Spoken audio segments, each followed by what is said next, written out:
Before you start any acquisition project, it starts off with a good plan. You have to start off with understanding exactly what you need to buy for your needs of your organization. A fleet plan is one common way to do that. Other elements that you really need to think about come back to really understanding the needs of the company, but also who needs to be involved with that process. The team, the elements of who can weigh into that process to make sure you're buying the right plane. Yeah, it really is a function of a good fleet plan. It sets the ground rules, it helps us understand what the goal is, what's the mission profile we're trying to achieve, and who the players are. Any acquisition should start also with considering the exit strategies. So ownership cycle being the key point of that. Are you going to own it for 3, 5, 10 years? And what sort of investments you might put in the aircraft as well. Yeah, I think the critical component that you said there is ownership cycle, understanding how are we getting in, when are we getting in, how are we getting out, and when are we getting out, and what's financial impact for those two benchmarks. If you're a first-time buyer, understanding how you're going to operate the aircraft. If you're going to have a third-party management company, do you have charter requirements? How you're going to staff the aircraft are all considerations for a first-time buyer. But even if you're not a first-time buyer, what's going to change in your operation that you should be thinking about as well? Yeah, no question about it. Most of our client base, aviation is not core to their business, so there is certainly a place to consider some third-party help, some expertise, some economies of scale. It's not for everyone. We've got lots of clients that are internally managed, do a great job with it, but understanding the options on both sides of that equation is a critical component. You know, Jeff, one of the key outputs of the fleet plan studies that we do is the consideration of new versus pre-owned airplanes.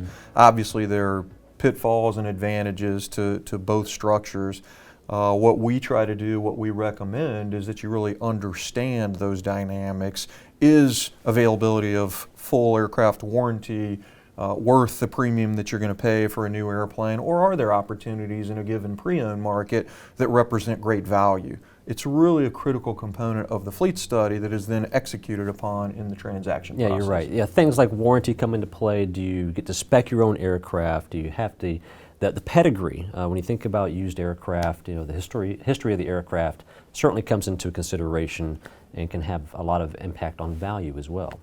Jeff, when we walk through the negotiations, it really differs between new aircraft, OEM-driven negotiations versus negotiating with an individual or even corporate aircraft buyer. Sure. Very different dynamics to that process. There are very different hurdle points in the negotiating process.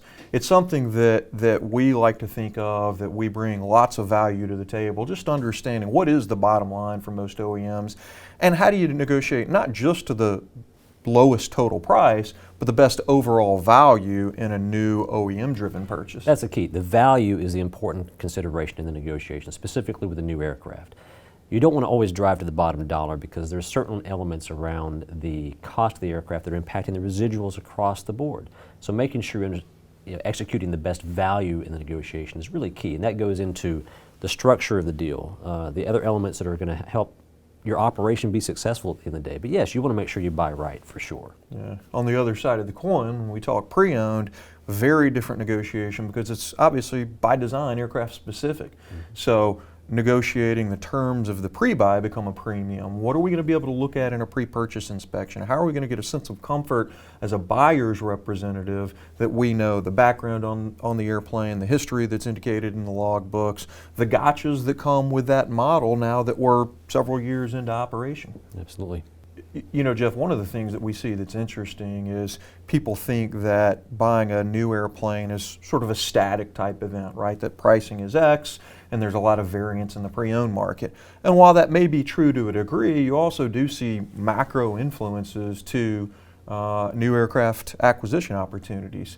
You'll see end-of-year opportunities. You'll see what we call whitetail opportunities. You'll see, on rare cases, people organizations that have an airplane spec'd, and they'll either defer or completely bail out of that position. So there are dynamics to even new aircraft opportunities that vary a little bit from time to time. And even so, on the used market, it not necessarily is inventory always available. It's very specific to the market that you're looking in. There could be elements that there's a lot of inventory, and it's a buyer's market. That typical breaking point is about 10% of the available inventory of the fleet. 10% is kind of the break-even between a buyer's market and a seller's market. So it's very specific based upon vintage, make, model, and will vary as you go through the process. One of the things that we see pretty frequently in pre-owned transactions is when we've put all this work into the fleet plan and then into the market evaluation and we finally landed on one specific airplane, there's this sense of urgency now to get it across the goal line.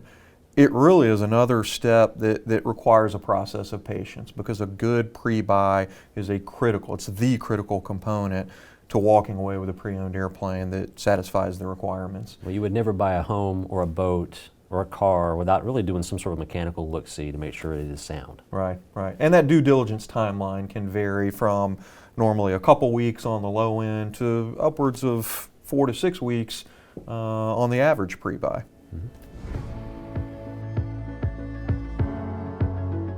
The other element around acquisitions is there's lots of opportunities to have these toe stubs, these things that can happen that are really unfortunate in making your acquisition unsuccessful. So some things that can happen we see that occur.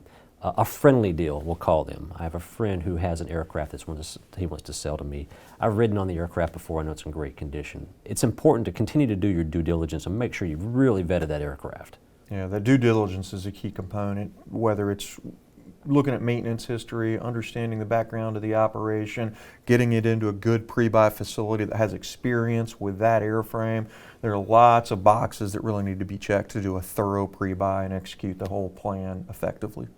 Having a third party round out the acquisition team is critical to make sure that you really have an objective view to buying the right airplane. There's a lot of elements that can create conflicts of interest. There could be other elements that really can convolute the process to make sure, or provide guidance that could steer you in the right direction, or wrong direction, I should say.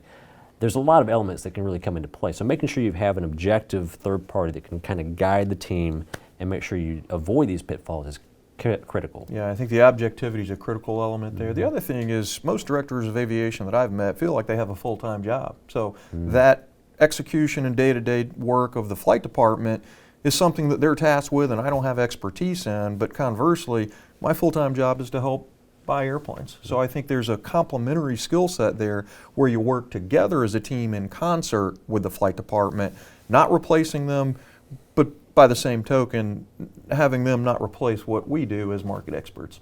Yeah, a thorough acquisition process, when it goes through its entire life cycle, is hundreds of hours across a project team. The project lead, who's really ultimately running the project, is taking a vast majority of that, quarterbacking all the different elements that come into play, making sure that nothing falls through the cracks. So it's an important undertaking, and making sure that you've got the bandwidth and the expertise to do this is important. Yeah, it's for me, it's like any other corporate project initiative. You need a good project manager that, to your point, is a quarterback to help facilitate all the things. Those things are technical, there's contracting requirements, there's working with the banks, there's speccing the airplanes, there's changes in delivery schedule. I mean, there's just a lot of administrative detail that goes on over weeks and months, depending on the type of transaction that we're working on. And let's face it, the risk is high. It is. Yeah. We don't want anything to fall through the cracks. Yeah, that's the biggest thing, is you're working on a project that in most organizations is going to ultimately serve the top level executives in the company. So just critical that that project is managed correctly.